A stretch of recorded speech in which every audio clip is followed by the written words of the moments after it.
마태복음 5장 9절입니다. 한 목소리로 같이 보겠습니다.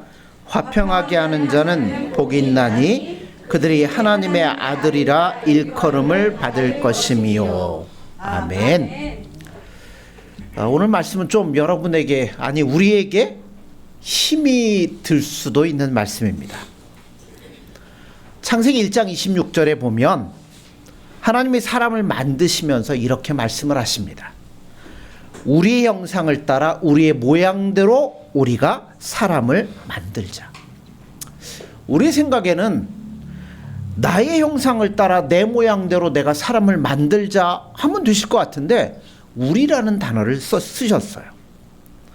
왜 우리라고 하셨을까요? 성부, 성자, 성령, 삼위일체 그렇게도 말씀하는데 어떤 분이 여기에 대해서 신학자가 재미난 해석을 했습니다. 뭐라고 얘기를 하냐면 하나님은 본래 혼자 계시지 못하고 본성적으로 더불어 존재하는 신이시기 때문이다. 그러니까 이런 거예요. 하나님은 홀로 유아독존하시는 것이 아니라 서로 사랑하는 관계 속에서 아름다운 교제를 나누며 살기를 기뻐하시는 인격자다라는 것을 우리라는 단어 속에 표현을 했다고 합니다. 어떻게 보면 일리 있는 말이기도 해요. 왜 하나님께서 사탄의 유혹을 받아서 자기 품을 떠나 이미 원수가 되어버린 인류에게 친히 찾아오셔서 모든 죄를 씻어주시고 자기와 화목하도록 하셨을까요? 그 이유는 바로 하나님은 평화를 사랑하는 하나님이시기 때문입니다. 자기가 그런 분이기 때문에 자기를 닮은 존재를 만들 때에도 자신과 똑같은 닮은 존재로 만들기를 원하셨던 거예요. 그래서 우리 형상대로 우리의 모양을 따라 우리가 사람을 만들자라고 말씀했습니다. 그러면 그 형상을 따라 만들어진 인간은 어떤 존재일까요? 하나님과 똑같이 더불어 사랑하면서 교제하며 사는 존재가 바로 하나님의 형상을 따라 만들어진 우리의 본래 실존의 모습인 거예요. 반면에 싸우고 다투고 미워하고 등 돌리고 원수 짓고 죽이는 것은 하나님이 만들려고 했던 본래 인간의 모습이 아니라는 겁니다. 삶을 보면 평화를 깨고 사람과 사람 사이를 원수지게 만들고 서로 상처 주는 것을 좋아하는 사람들이 이 땅에 많이 있습니다. 그러니까 이 사람들은 누구의 아들이에요? 하나님의 아들이 아니에요. 하나님을 닮으면 그렇게 할 수 없는 거죠. 하나님하고 닮은 데가 없기 때문에 그들은 사탄의 아들이라고밖에 말할 수가 없습니다. 사탄이 원래 하는 게 뭐예요? 그렇죠. 가르고 나누고 미워하고 원수 짓게 하고 죽게 만드는 게 사탄이 하는 일입니다.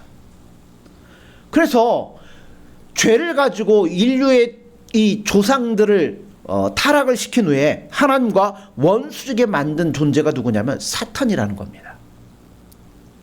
에덴 동산에서 아담과 하와가 쫓겨나 그 후로 약 900년을 사는데 900년을 사는 동안 내내 갈등하게 만든 게 누구냐면 사탄이에요.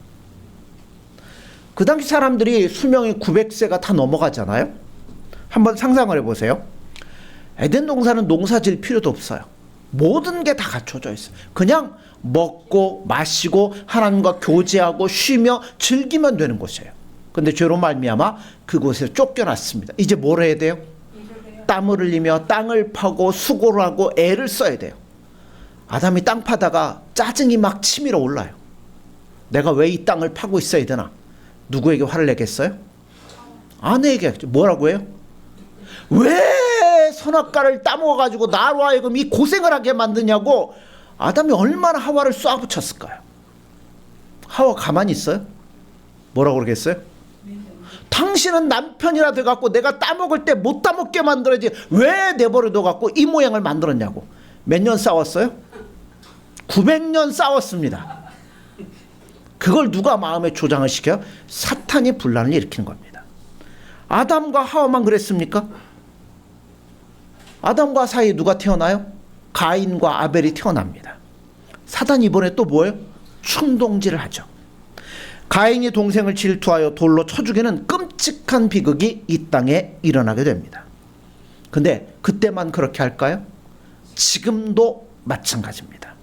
달라진 게 하나도 없어요.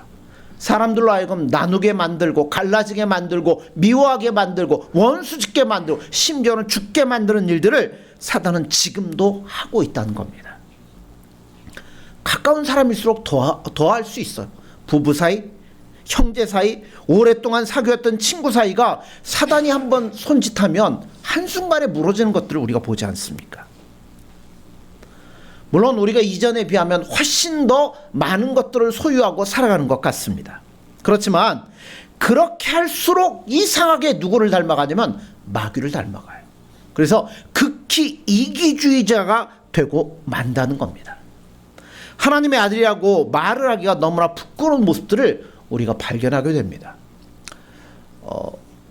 며칠 전에 유튜브를 보다가 하나를 봤어요. 뭘 봤냐면 요새 삼성이 아주 날라다니잖아요. 반도체 때문에 돈을 어마어마하게 벌었어요. 그랬더니 누가 노조가 가만히 있질 않고 파업을 했어요. 파업을 했는데 파업의 내용이 뭐냐면 그 이익이 얻은 것에 몇 프로를 이제 사원들에게 회사에서 이제 줘요. 근데 그 상한선을 없애라. 그리고 더 많은 것들을 달라. 얼마를 달라면 45조를 달래요. 그러니까 삼성 그 전자 그 모든 회사원들의 평균 임금이 약 1억 2천 정도 된대요. 연봉이. 근데 성과급을 얼마씩 달라냐면 한 사람당 7억씩을 달라는 거예요. 물론 주면 좋죠. 근데 주고 나면 어떻게 되겠어요? 미래 동력을 위해서 삼성이 그 인재를 포섭하고 하는 쓰는 돈들이 약 30조씩 된답니다. 그거 아니래요. 우리 딸내미가. 들은 걸 지금 얘기하는 거예요. 자, 그렇게 많은 돈들을 주면 좋죠. 받으면 얼마나 좋겠어요. 근데 그걸 거기에다 다 줘버리면 뭐가 없어지냐면 미래를 쌓을 동력이 없어지는 거죠. 그러니까 여러분 그렇게 되면 나중에 무슨 일이 벌어지냐면 삼성은 좋아요. 임원들은. 왜냐하면 사람들 다 내보내고 뭐 하면 돼요? 완전 자동화 공정을 만들면 돼요. 거기에는 뭐 데모를 합니까? 뭘 합니까? 그러니까 제가 노조가 나쁘다는 게 아니라 일한 만큼 주는 게 맞죠. 근데 너무 사람들이 뭐 하냐면 이기적이 되고 너무 많은 것들을 받으려고 하는 일들이 벌어지기 시작한다는 거예요. 하여튼 많이 주면 좋은데, 그죠? 이야기는 여기까지만 하죠. 그러니까 너무 이기주의 되고 욕심 많아지는 사람들이 되기 시작한다는 겁니다. 1900년대에 미국에서 대법관을 지냈던 웨렌 버거라는 분이 이런 글을 썼어요. 그가 글을 쓰면서 탄식을 해요. 왜 사람들이 갈수록 소송을 이렇게 많이 하는가? 판사들이 숨을 쉴 수 없을 정도로 소송들이 많아지기 시작했다는 거예요. 이분이 그 원인이 어디인가를 깊이 생각하고 나서 자기 나름대로 답을 얻었습니다. 그 답이 뭐냐면 가정과 교회가 그 기능을 잃어가기 때문에 이런 소송들이 많아진다라고 이분이 이야기를 합니다. 교회가 제 곳이라고 믿는 사람 제 곳이라면 믿는 사람끼리도 다툼이 있을 수 있죠. 문제가 있을 수 있죠. 그러나 믿음 안에 온전히 사는 사람들은 다 뭐예요? 기도하고 말씀 의지하고 살면서 다 뭐예요? 용서하고 화해하고 될 수 있으면 교회 안에서 끝을 내려고 합니다. 근데 교회가 그 기능이 안 되다 보니까 다 어디로 가겠어요? 세상적인 법정으로 소송이 몰려가기 시작한다는 겁니다. 이와 같은 이유로 소송 건수가 많아진다라고 이분이 이야기를 하는데 어떻게 보면 맞는 이야기 같습니다. 미국만 그럽니까? 우리나라는 안 그래요? 사람들이 점점 하나님의 모습을 잃어가고 있습니다. 사탄의 아들로 변해가고 있다는 거죠. 이럴 때 오늘 말씀처럼 화평케 하는 자가 복이 있다고 했는데 이런 세상에서 화평케 하는 자가 되기 위해서는 우리가 세 가지를 해야 된다는 거죠. 자, 첫째로 화평한 자가 되려면 뭘 해야 될까요? 첫 번째가 뭐냐면 복음을 열심히 전하는 증인이 되어야 됩니다. 십자가의 복음은 화목하게 하는 능력이 있습니다. 십자가의 그 형태를 보면 수평과 수직이 직각으로 만나게 되잖아요. 복음을 전하면 수직적으로 누구와의 관계, 하나님과의 무너졌던 관계가 화목하게 되어지는 겁니다. 그러면 누구의 사랑이 우리 안에 부어져요? 하나님의 사랑, 예수님의 사랑이 부어집니다.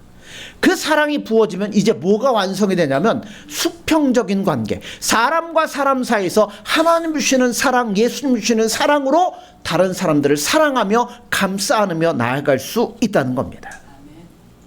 이게 십자가의 원리라는 거죠. 그러므로 우리는 복음을 전하는데 힘을 쓰는 자가 되어야 된다는 겁니다.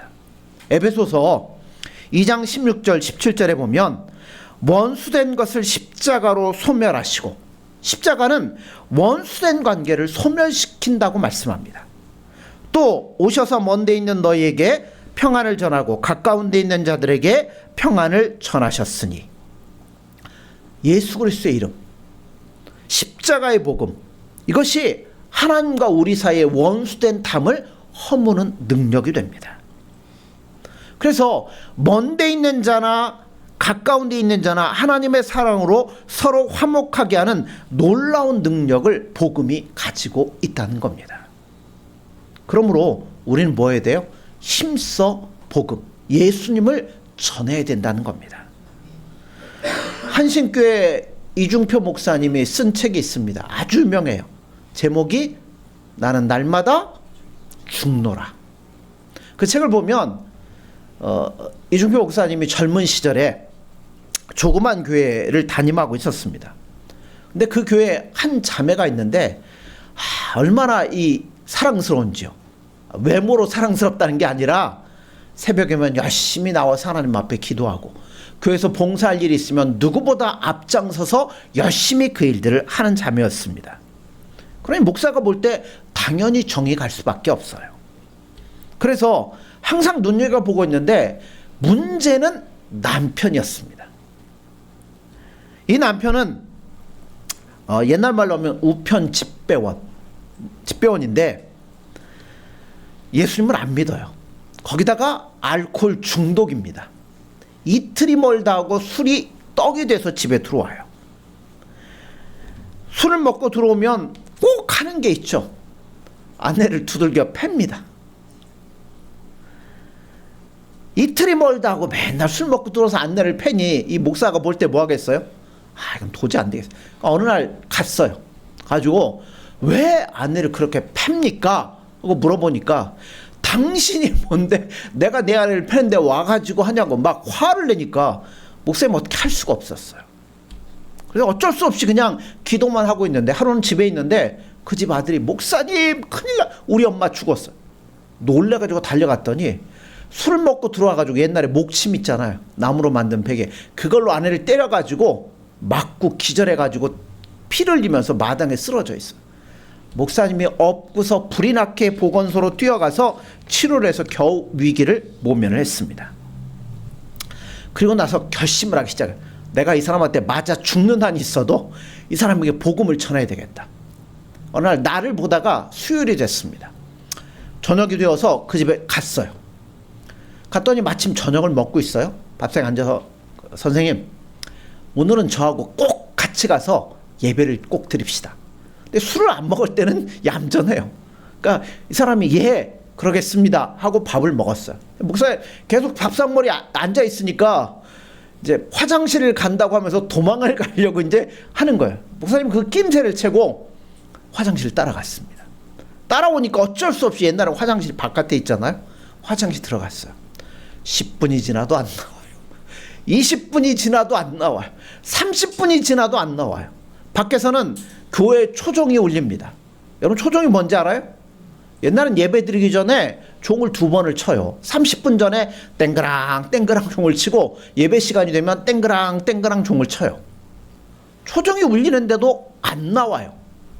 그러니까 목사님 바깥에서 뭐 하겠어요? 이제 소리를 지르기 시작하죠. 그러니까 이 사람이 나오면서 지독하십니다 하고 나와요. 목사님 그 사람이 허리띠를 딱 잡고 교회를 데리고 왔습니다. 앉혀놓고 못 도망가게 등치 큰 청년 2명을 그 옆에 딱 앉혀놓고 이제 예배 설교를 해요. 준비한 설교는 다 생각이 안 나요. 오직 저 사람을 변화시켜야 되겠다. 그래서 그냥 즉석에서 설교를 하기 시작해요. 그 사람을 놓고. 설교의 내용이 바로 이런 거예요.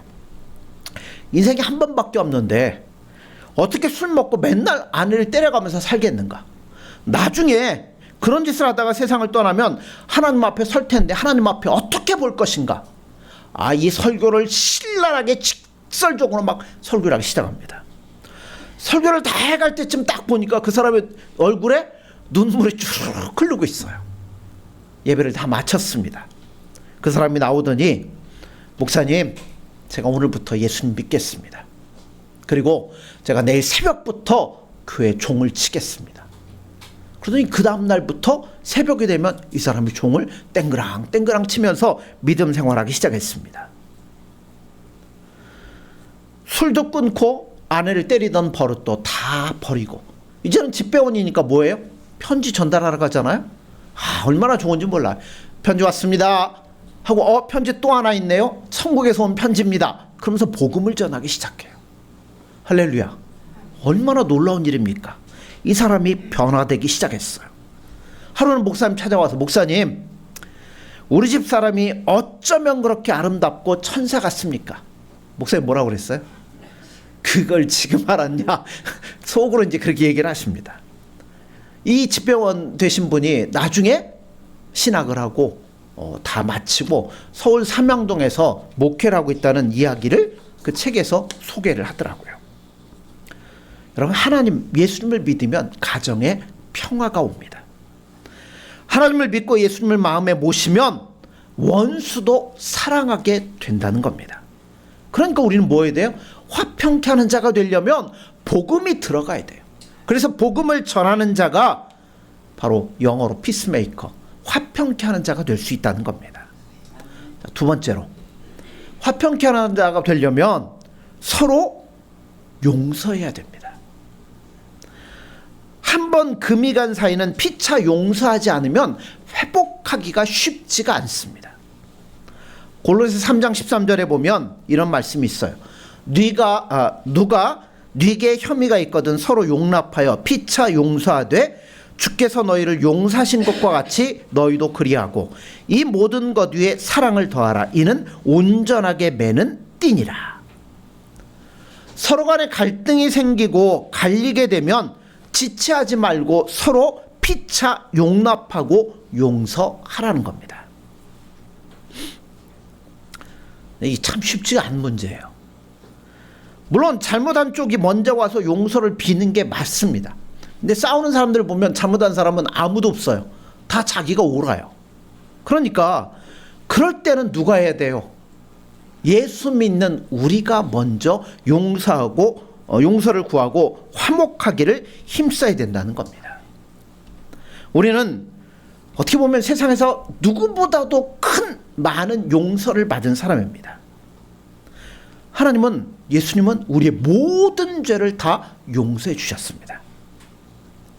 너무나 큰 용서를 받은 우리이기 때문에 세상에서 누구보다 더 많은 용서를 해야 되는 것이 사실은 맞는 말씀입니다. 그러나 우리가 기억할 게 한 가지가 있습니다. 용서는 그냥 되는 게 아니에요.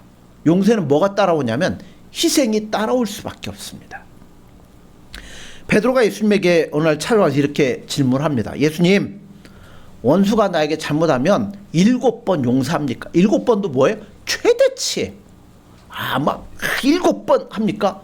물어요. 근데 예수님 뭐라고 그래요? 70번씩 7번이라도 해라 라고 말씀하시면서 아주 유명한 비유를 듭니다. 그 비유의 내용이 뭐냐면 평생을 뼈가 부스러지도록 일을 해도 다 갚을 수 없는 큰 빚을 진 신하가 왕에게 나아가서 왕이 뭐예요? 그 모든 빚을 다 탕감해 줬습니다. 결론은 이거예요. 용서한다는 것은 빚을 탕감해 주는 것과 같습니다. 빚을 탕감해 준다는 말은 왕으로서는 뭐예요? 돈을 다 날리는 것과 같다는 거예요. 돈을 못 받으니까 날리는 거죠. 재정적인 손해가 오는 거죠. 이게 용서라고 얘기하는 거예요. 용서는 손해보는 겁니다. 손해를 안 보면 용서를 못해요. 용서는 내가 받을 것을 못 받는 거죠. 용서는 나에게 있는 좋은 것을 날리는 것이나 마찬가지입니다. 그러니 한 푼도 손해 안 보고 이 마디의 불쾌한 말도 듣지 않겠다는 계산 속에는 아무것도 용서하지 않고 용서 못하겠다는 이야기가 깔려 있다는 겁니다. 내가 희생을 감수할 때 용서가 가능한 거예요. 그리고 또 한 가지가 있습니다. 용서로만 끝나면 안 됩니다. 용서는 담을 허무는 것과 같아요. 이제 분단국가가 지구상에 우리나라만 남았나요? 네, 우리 한 나라 하나 남은 것 같은데, 옛날에 동독과 서독, 베를린을 가로지른 뭐가 있었어요? 베를린 장벽이 있어서 나뉘어 있었습니다. 근데 어느 날 드디어 이 담이 무너졌습니다. 담이 허물어졌어요. 허물어졌으면 끝입니까? 뭐 해야 돼요? 허물어진 그 돌조각들 뭐예요? 다 치워야 될 거 아닙니까? 우리가 용서했다고 말들은 하지만 여전히 마음속에 뭐가 많아요? 앙금이 남아있을 때가 많습니다. 상처는 아직도 아물지 않고 있을 수가 있습니다. 그러니까 용서했다고 하지만 만나면 서먹서먹하고 여전히 상한 감정이 남아있다는 겁니다. 그러므로 이러한 것들을 싸맬 수 있는 후속 조치가 따르지 아니하면 여러분 여전히 마음속에는 미워하는 마음이 남을 수밖에 없다는 거예요. 그래서 예수님 뭐라고 그래요? 피차 용서한 다음에 그 위에 사랑을 더하라 라고 말씀합니다. 사랑은 둘을 하나로 묶을 수 있는 띠라고 이야기를 합니다. 우리가 용서했다면 용서했다는 것으로 머물지 말고 그 다음 뭐 해야 돼요? 자주 만나서 대화도 하고 교제도 하고 사랑을 주어야 된다는 겁니다. 그게 서로 간의 상처를 싸매는 작업이 필요하다는 겁니다. 그렇게 될 때 우리가 화평케 하는 자가 될 수 있다는 거예요. 세 번째, 자, 복음을 전하는 것도 중요하고 용서하는 것도 중요해요. 근데 뭐가 더 중요하냐면 아예 화평이 깨지지 않도록 노력하는 게 더 중요한 거예요. 에베소 4장 3절에 보면 평안에 매는 줄로 성령에 하나 되게 하신 것을 힘써 지키라. 다른 말로 얘기하면 좋은 관계가 깨어지지 않도록 노력하라는 이야기입니다. 여기서 힘써 지키라는 말은 헬라어로 스푸다조라고 얘기합니다. 로마 시대에 보면 아주 못돼 먹은 문화가 하나 있어요. 사람들을 원형 경기장에 모여가지고 거기서 뭐예요? 검투사들 내보내갖고 서로 간에 찔러 죽이고 죽여라 살려라 뭐 하면서 피 흘리는 걸 보며 즐거워하고 하는, 그래서 망하는 거예요. 망해야 마땅한 거예요. 그런 못돼 먹은 문화가 있습니다. 근데 거기에 보면 이제 자기 순번이 돼가지고 검투사 훈련을 받은 사람들이 이제 나가서 둘이 싸워야 돼요. 그러면 그를 가르쳤던 교관이 나가는 이 검투사에게 이렇게 이야기를 합니다. 스푸다죠. 네가 죽지 않으려면 죽을 힘을 다해서 싸우라는 겁니다. 이 단어가 바로 에베소서 4장 3절에 나오는 그대로 인용이 된 거예요. 힘써 지키라는 겁니다. 우리는 평화를 깨지 않기 위해 있는 힘을 다해서 노력을 해야 됩니다. 인간관계는 뭐가 같냐면 유리그릇하고 똑같아요. 조금만 툭 건드리면 어떻게 돼요? 금이 가고 깨져버리고 맙니다. 한 몸이라고 말하는 부부 사이에도 조그만 것들이 끼어들면 그 사이가 갈라지고 깨져버리고 맙니다. 우정을 쌓는 데는 수십 년이 걸려요. 근데 허무는 데는 얼마 걸려요? 1분도 안 걸립니다. 말 한마디로도 그 우정이 산산조각으로 깨질 수 있다는 거예요. 서로 잘해주려다가 나중에는 원수된 관계도 볼 수 있습니다. 얼마나 예민한지 몰라요. 그러므로 우리가 정성을 다해서 이것이 깨어지지 않도록 지키는 노력이 필요하다는 겁니다.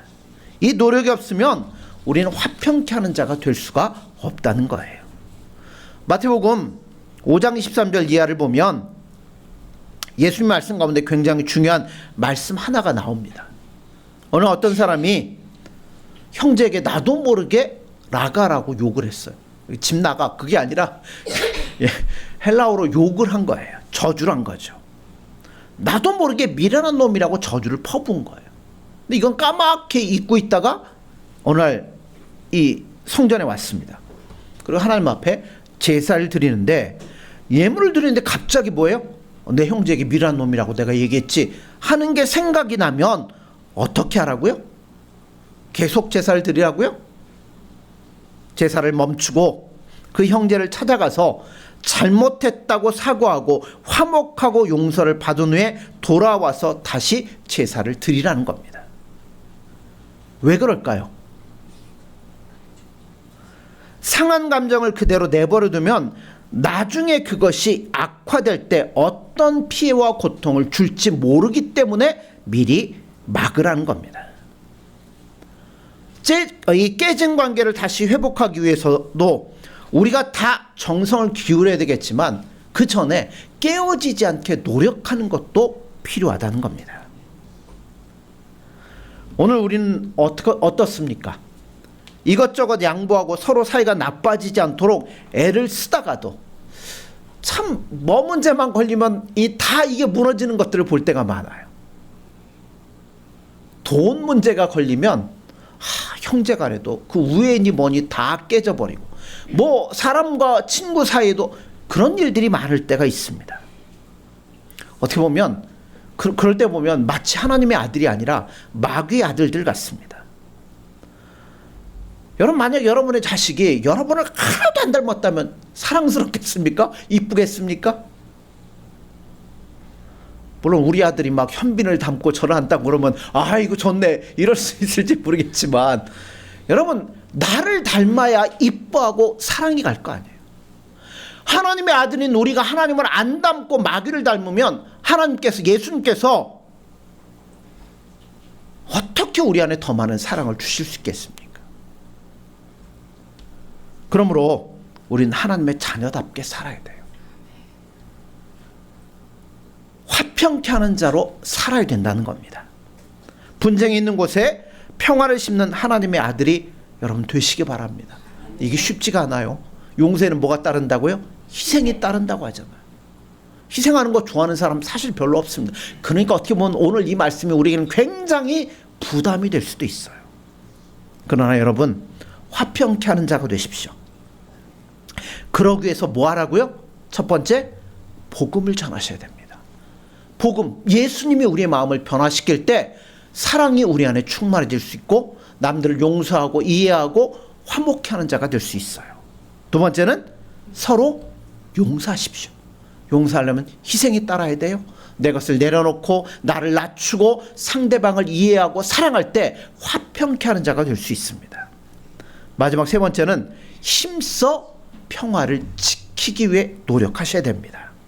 이럴 때 하나님이 우리의 모습을 바라보시고 우리의 기도에 응답을 해주시고 우리의 삶을 책임져 주시며 우리 안에 큰 은혜를 부어주시리라 믿습니다. 그러므로 사랑하는 성도 여러분들, 쌓는 건 오래 걸리지만 깨트리는 데는 얼마 안 걸립니다. 우리가 주님의 사랑 안에서 성도 간에 또 사랑하는 가족 안에 또 이웃 간에 이 말씀을 붙잡고 화평케 하는 자가 되기를 간절히 소원합니다. 기도하겠습니다. 하나님 아버지, 은혜를 감사합니다.